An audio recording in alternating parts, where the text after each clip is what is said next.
Around the World in 80 Days by Jules Verne, Chapter 1, in which Phileas Fogg and Passepartout accept each other, the one as master, the other as man.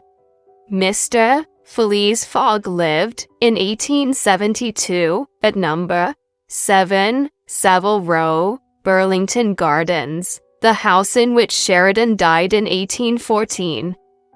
He was one of the most noticeable members of the Reform Club, though he seemed always to avoid attracting attention, an enigmatical personage, about whom little was known, except that he was a polished man of the world. People said that he resembled Byron, at least that his head was Byronic, but he was a bearded, tranquil Byron, who might live on 1,000 years without growing old. Certainly an Englishman, it was more doubtful whether Phileas Fogg was a Londoner.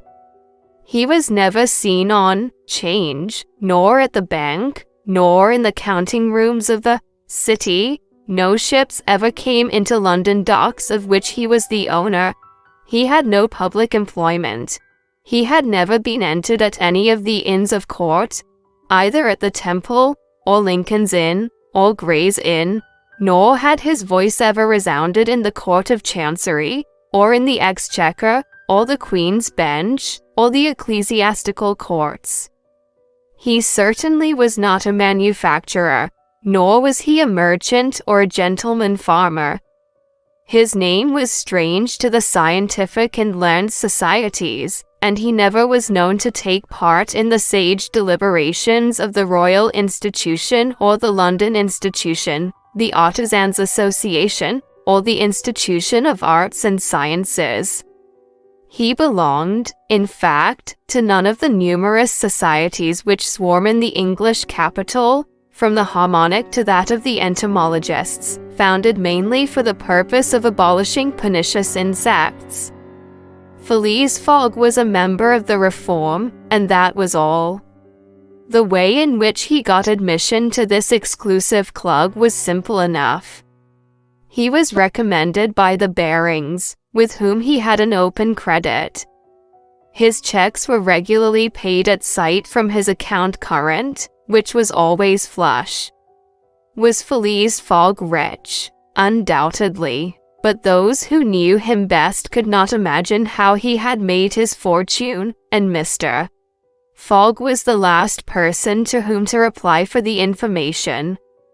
He was not lavish, nor, on the contrary, avaricious, for, whenever he knew that money was needed for a noble, useful, or benevolent purpose, he supplied it quietly and sometimes anonymously.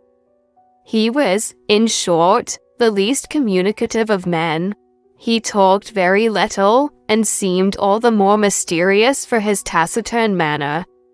His daily habits were quite open to observation, but whatever he did was so exactly the same thing that he had always done before, that the wits of the curious were fairly puzzled. Had he traveled, it was likely, for no one seemed to know the world more familiarly. There was no spot so secluded that he did not appear to have an intimate acquaintance with it.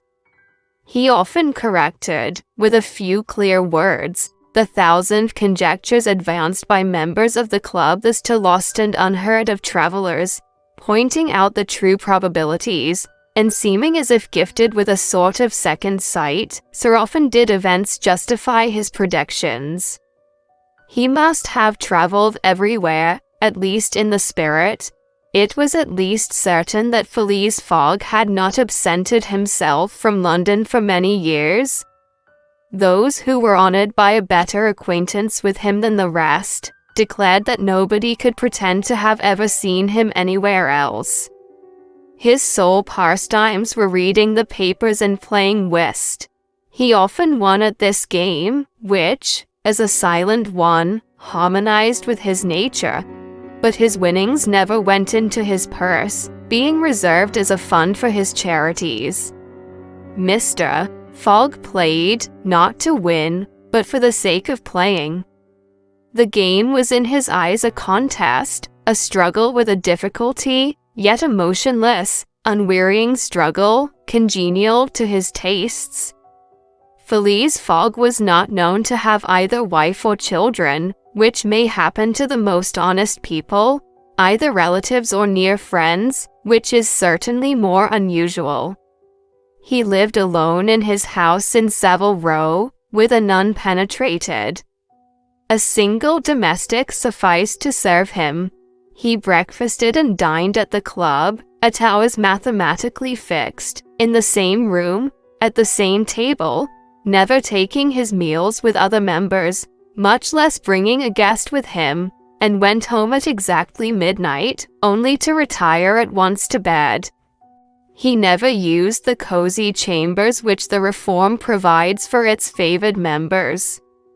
He passed 10 hours out of the 24 in Savile Row, either in sleeping or making his toilet. When he chose to take a walk, it was with a regular step in the entrance hall with its mosaic flooring, or in the circular gallery with its dome supported by 20 red porphyry Ionic columns, and illumined by blue-painted windows. When he breakfasted or dined, all the resources of the club, its kitchens and pantries, its buttery and dairy, aided to crowd his table with their most succulent stores. He was served by the gravest waiters, in dress coats, and shoes with swan-skin soles, who proffered the viands in special porcelain, and on the finest linen. Club decanters, of a lost mold, contained his sherry, his port, and his cinnamon-spiced claret, while his beverages were refreshingly cold with ice, brought at great cost from the American lakes. If to live in this style is to be eccentric, it must be confessed that there is something good in eccentricity. The mansion in Savile Row, though not sumptuous, was exceedingly comfortable. The habits of its occupant were such as to demand but little from the sole domestic, but Phileas Fogg required him to be almost superhumanly prompt and regular. On this very 2nd of October he had dismissed James Forster, because that luckless youth had brought him shaving water at 84 degrees Fahrenheit instead of 86, and he was awaiting his successor, who was due at the house between 11 and half past. Phileas Fogg was seated squarely in his armchair, his feet close together like those of a grenadier on parade, his hands resting on his knees, his body straight, his head erect. He was steadily watching a complicated clock which indicated the hours, the minutes, the seconds, the days, the months, and the years. At exactly 11:30, Mr. Fogg would, according to his daily habit, quit Savile Row and repair to the Reform. A rap at this moment sounded on the door of the cozy apartment where Phileas Fogg was seated, and James Forster, the dismissed servant, appeared. "The new servant," said he. A young man of 30 advanced and bowed.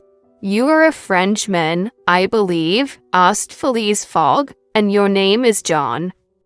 "Jean, if Monsieur pleases," replied the newcomer. "Jean Passepartout, a surname which has clung to me because I have a natural aptness for going out of one business into another. I believe I'm honest, Monsieur, but, to be outspoken, I've had several trades. I've been an itinerant singer, a circus rider, when I used to vault like Leotard, and dance on a rope like Blondin. Then I got to be a professor of gymnastics, so as to make better use of my talents. And then I was a sergeant fireman at Paris, and assisted at many a big fire. But I quitted France 5 years ago, and, wishing to taste the sweets of domestic life, took service as a valet here in England. Finding myself out of place, and hearing that Monsieur Phileas Fogg was the most exact and settled gentleman in the United Kingdom, I have come to Monsieur in the hope of living with him a tranquil life, and forgetting even the name of Passepartout." "Passepartout suits me," responded Mr. Fogg. "You are well recommended to me. I hear a good report of you. You know my conditions. Yes, monsieur. Good. What time is it? 22 minutes after 11, returned Passepartout, drawing an enormous silver watch from the depths of his pocket. You are too slow, said Mr. Fogg. Pardon me, monsieur, it is impossible. You are 4 minutes too slow. No matter, it's enough to mention the error. Now from this moment, 29 minutes after 11 a.m., this Wednesday the 2nd of October, you are in my service. Phileas Fogg got up, took his hat in his left hand, put it on his head with an automatic motion, and went off without a word. Passepartout heard the street door shut once. It was his new master going out. He heard it shut again. It was his predecessor, James Forster, departing in his turn.